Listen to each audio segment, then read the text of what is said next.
প্রসেনজিৎ ঋতুপর্ণা জুটির 50তম সিনেমা অযোগ্য। আমার মনে হয় আজকে যারা বাংলা সিনেপ্রেমী মানুষেরা আছেন আজকের দিনটার জন্য ওয়েট করছিলেন যে কবে 7th of June হবে এবং অযোগ্য সিনেমাটা আপনারা সিনেমা হলে দেখতে যাবেন।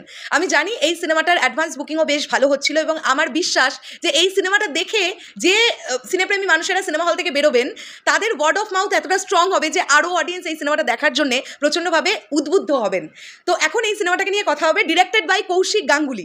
কৌশিক গাঙ্গুলির ডিরেকশনে প্রসেনজিৎ ঋতুপর্ণা জুটির 50তম সিনেমা। কেমন লাগলো এই সিনেমাটা? প্রথমেই যদি আমরা গল্পটায় ছোট করে আসি, এখানে আমরা দেখতে পাচ্ছি শিলাজিদ্দার চরিত্রটির নাম হচ্ছে রক্তিম, যিনি একটি প্রাইভেট ব্যাংকে চাকরি করতেন, কিন্তু কোনো একটি কারণে তার চাকরিটি চলে যায়। উল্টো দিকে আমরা ঋতুপর্ণা সেনগুপ্তর চরিত্রটাকে দেখতে পাচ্ছি। এই রক্তিমের ওয়াইফ অর্থাৎ পর্ণা, তিনি আসলে গৃহবধূ ছিলেন, কিন্তু এই স্বামীর চাকরিটা চলে যাওয়ার ফলে তাকেও চাকরির চেষ্টা করতে থাকতে হয় এবং ফাইনালি তিনি একটি চাকরি পান।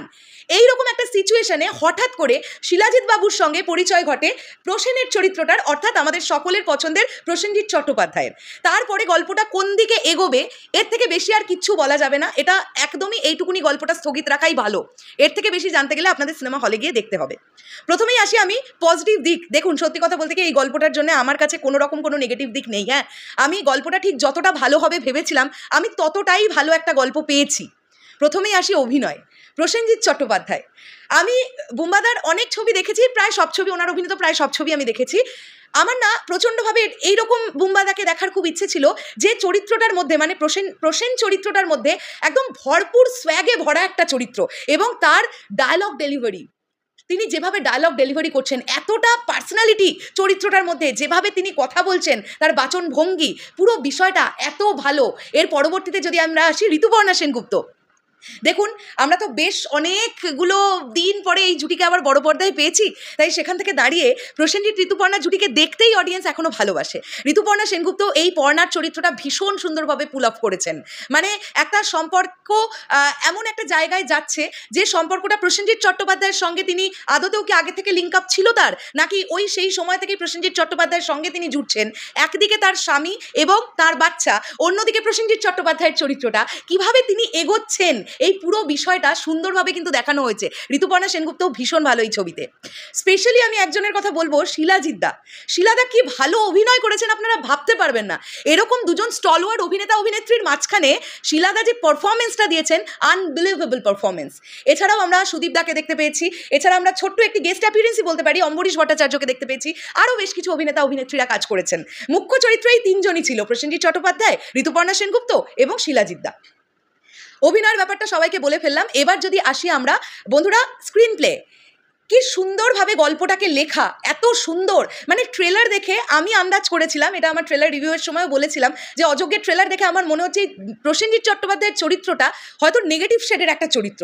আসলে কি উনি নেগেটিভ শেডের কোনো চরিত্র, নাকি এই ছবিতে উনি একদম অন্যভাবে আসছেন? ডিরেক্টর যেভাবে দেখিয়েছেন এই ছবির স্ক্রিন প্লে, গল্পটা যেভাবে এগোতে থাকে, কোনো জায়গায় আমাদের বোর হতে দেয় না, কোনো জায়গায় নয়। টাইট স্ক্রিন প্লেতে একদম গল্পটাকে আমরা এগোতে দেখেছি। এই সিনেমাটা যখন শুরু হয় তখন আমরা একটি দৃশ্য দেখতে পাবো যেখানে রেল লাইনে একজন ছটফট করছে শুয়ে এবং একটা ট্রেন আসছে।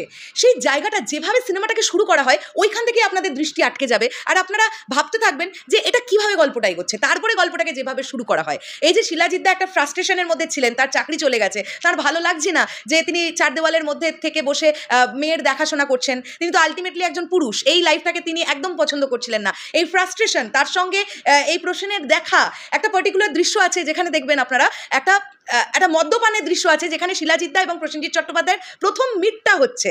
সেই জায়গাটাতে এমন একটা সিকোয়েন্স আছে, ওখানে একটা বাকবিতণ্ডার একটা জায়গা আছে, সেই জায়গাটা মানে এত সুন্দরভাবে লেখা, পুরো ব্যাপারটা গড় গড় করে এগোয় এবং দুর্দান্ত লাগে। এরপরে আমি যে পজিটিভ দিকটা বলবো সেটা হচ্ছে বন্ধুরা ব্যাকগ্রাউন্ড স্কোর করেছেন তিনজন, অনুপম রয়, ইন্দ্রদীপ দাশগুপ্ত এবং রণজয় ভট্টাচার্য। একটা পার্টিকুলার জায়গা আছে যে জায়গাটাতে ফ্লুট, বাঁশির ব্যবহার ব্যাকগ্রাউন্ড স্কোরে এত সুন্দর লাগছে, একটা বেশ বড় জায়গা জুড়ে এত দারুণ লাগছে জায়গাটা শুনতে, এবং প্রত্যেকটা ডায়লগের সঙ্গে সঙ্গে ব্যাকগ্রাউন্ড স্কোর এত ভালো, জাস্ট অনবদ্য। আমরা বাঁশি শুনতে পেয়েছি, আমরা ব্যাকগ্রাউন্ড স্কোরে শরৎ শুনতে পেয়েছি, সব মিলিয়ে না ব্যাকগ্রাউন্ড স্কোরও প্রচণ্ড ভালো।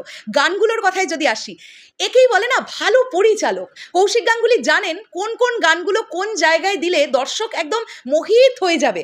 প্রত্যেক কটা গান যখন আসছে সিনেমার মধ্যে, প্রত্যেক কটা একদম সুন্দর জায়গায়, অ্যাপ্রোপ্রিয়েট জায়গায় গানগুলো আসছে। অযোগ্যর যে টাইটেল ট্র্যাকটা সেটা আমরা জানি দুটো ভার্সনে এসেছিল, একটা অনুপম রায় গেয়েছিলেন, একটা রূপম ইসলাম গেয়েছিলেন।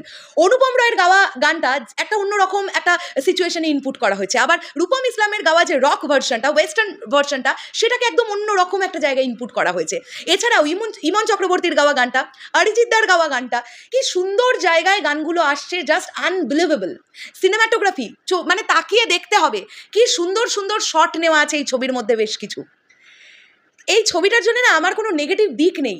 আমি শুধু একটাই কথা বলতে চাই, কৌশিক গাঙ্গুলি যখনই ওনার পরিচালিত সিনেমা নিয়ে আসেন, একটা করে মাইল ফলক উনি সৃষ্টি করে যান। তো অযোগ্য আবারও একটা এরকম সিনেমা হতে চলেছে বা হয়েছে, যেটা আবার আপনাদের একটা মোহিত করে দেবে। এবং এই সিনেমাটার শেষে গিয়ে কিন্তু টুইস্ট পয়েন্ট আছে। কি সেই টুইস্ট পয়েন্ট আমি কিচ্ছু বলবো না, তার জন্য আপনাদের সিনেমা হলে গিয়ে সিনেমাটা দেখতে হবে। তো আমার দারুণ লেগেছে অযোগ্য সিনেমাটা, আপনারা অবশ্যই গিয়ে দেখুন। তবে একটা জিনিসই বলি, কৌশিক গাঙ্গুলির ডিরেকশনে তো এই ছবি, অযোগ্য ছবিটা কিন্তু কখনোই 8 বছর বা 10 বছর বয়সী বাচ্চার দেখার সিনেমা নয়। এটা মোটামুটি একটু 18 বছর 20 বছর এই এজটা থেকে দেখতে শুরু করলে আপ টু একদম 70, 75, 80 কোনো প্রবলেম নেই। মানে এই এজটার জন্যে আমরা বলতে পারি এই ছবিটা দু একটা স্ল্যাং ল্যাঙ্গুয়েজের ছোট ছোট করে ব্যবহার আছে, তো সেগুলো কিন্তু এনজয় করেছি। যারা অ্যাডাল্ট তারা কিন্তু এনজয় করবেন।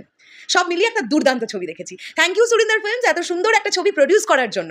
দেখা যাক আমরা এবার প্রসেনজিৎ ঋতুপর্ণা জুটির 51তম সিনেমাটা কবে দেখতে পাই। শেষ করলাম ভিডিওটা, দেখা হচ্ছে আবার খুব শীঘ্রই নতুন কোনো ভিডিও নিয়ে। তাহলে এখনের জন্য টাটা।